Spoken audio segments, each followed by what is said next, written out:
The member for Sydney. Thank you, Mr Speaker. My question is again to the Prime Minister. I refer to the previous answer from the Minister in relation to the $1.84 million grant to a college linked to former Senator Day. Given that this $1.84 million grant was almost $500,000 more than was requested by the college, it was awarded without any open procurement process, and it was informed by a report co-authored by Liberal Party politicians. Is this really normal process for your government? The Minister for Education, representing them.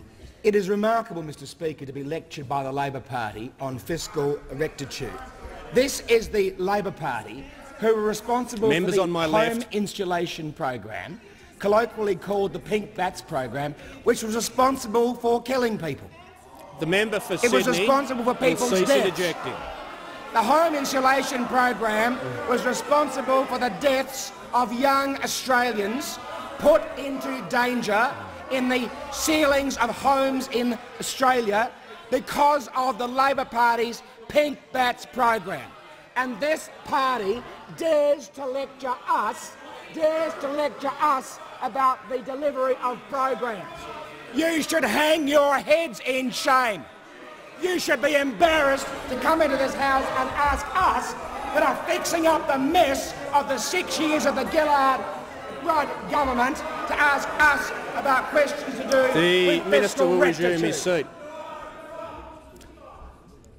The member for Lilly used an unparliamentary term that I heard clearly. He will withdraw. I will not withdraw, Mr Speaker. I will not be lectured to by the that member minister for Lilly in that will way. leave under 94A.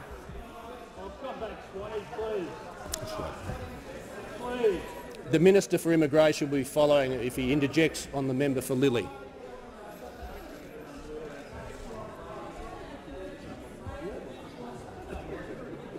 The member for Sydney on a point of order. Well, it's a point of order on relevance. It would be great if the Minister began to address the process that was gone through to award this grant. I've been listening to the Minister. The Minister is in order.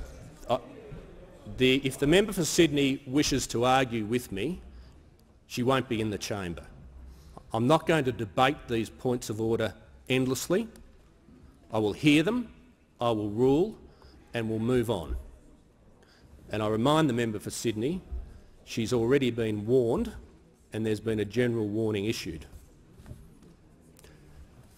The Minister representing the Minister for Education. Well, thank you very much, Mr Speaker. And of course I was commenting on the delivery of programs about which I was asked and proper processes. And as the Shadow Minister for Education during the Rudd government, I saw firsthand how the school hall program was rolled out by the then Minister, Julia Gillard. A $16 billion program. A $16 billion program where school halls were built next door to other school halls, where school halls in country towns were built next to town halls that had been used for over 100 years for school assemblies, money pushed out the door. Now, to respond specifically to the member for Sydney's question, the North East Vocational College received exactly the same grant as the 4 other colleges in the pilot program. Exactly the same grant.